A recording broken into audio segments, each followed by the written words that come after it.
Do you or your partner have low desire or low libido? Or maybe just lower than yours? Let's break down what actually happens in your sex life. Not movie sex, but real sex in real homes and real long-term relationships. I'm going to walk you through this cycle step by step, showing how desire and sexual motivation actually work, especially when you don't feel instantly or even recently in the mood. Before we dive in, I want to highlight someone whose work has truly changed the way we think about sexuality. Dr. Rosemary Basson is a pioneering, brilliant sex therapist and researcher who challenged the old idea that everyone experiences sexual desire in the same way. Her research has shaped how psychotherapists, sociologists, medical professionals, and frankly, countless other people can feel seen and understood in this part of their sexual life.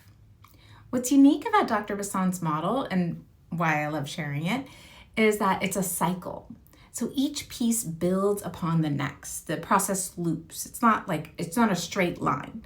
Plus, you don't always start in the same place. The cycle is more flexible, just like our sexuality in real life. Today, I'm going to walk you through the cycle the way most of my clients have reported experiencing it. Starting with the often overlooked and very important question, what motivates us to want sex in the first place? There are multiple reasons and motivations.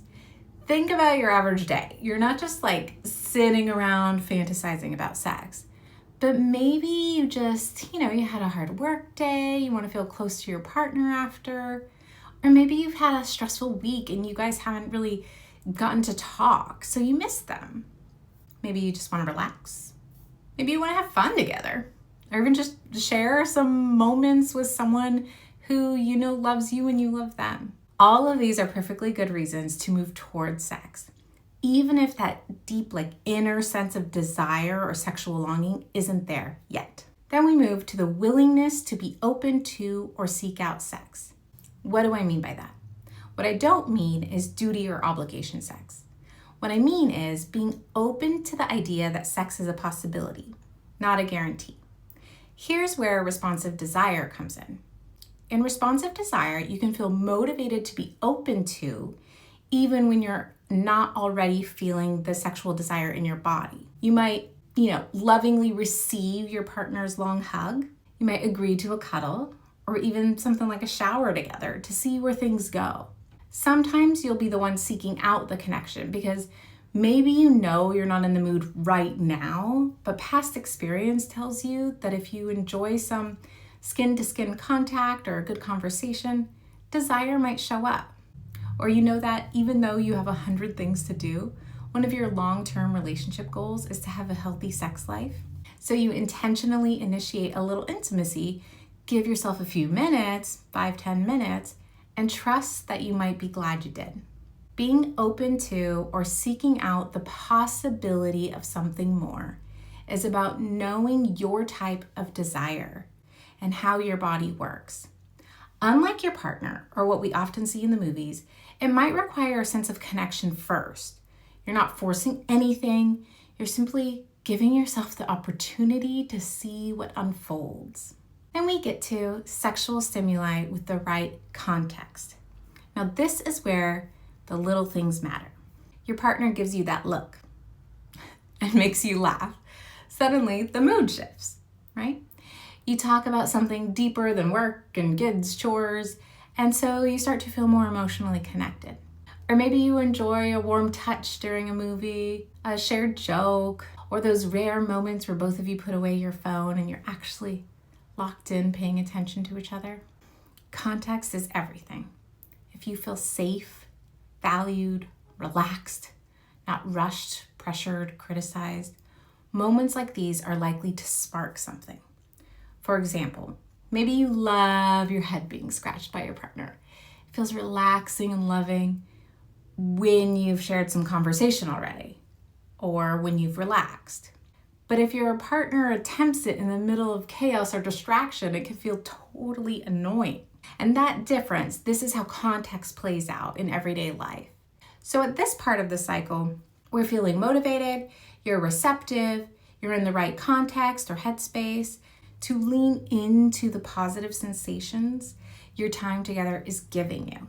So what's kind of running in the background there is the biological and psychological processing. So now your mind and body are kind of reading the room. Biologically, are you tired, tense? Are you able to just, let go? Does your body respond positively to a shared touch or kiss? Psychologically, do you feel emotionally safe? Does what's happening make you feel cared for, connected, sexy?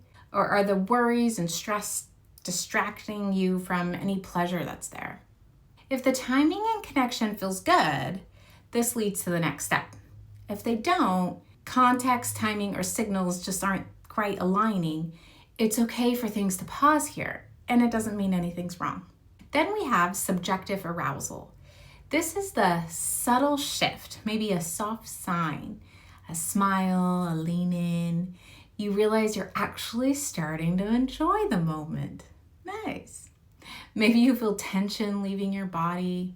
Maybe you find yourself flirting back or initiating a gentle touch. Even if you weren't excited to start, a little spark is catching on now, which leads to arousal and sexual desire. Things are genuinely heating up now. So now you really want more. You might start making out enthusiastically or actively guiding your partner's hand. You could say out loud or with your body language, yes, let's keep going. So what has started as just a willingness has now grown into a genuine wanting or hunger for sex, which leads to sexual and non-sexual satisfaction, with or without orgasm. So at the end, maybe you both reach orgasm, or maybe you don't.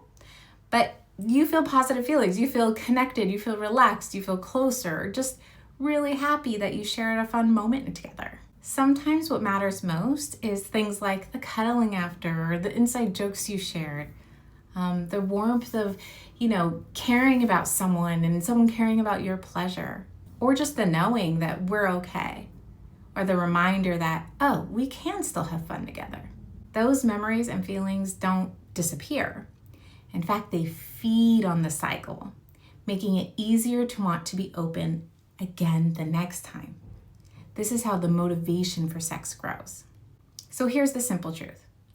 Not every couple, not every person, not every night will follow this exactly, but this cycle is what connection looks like in so many healthy, evolving relationships.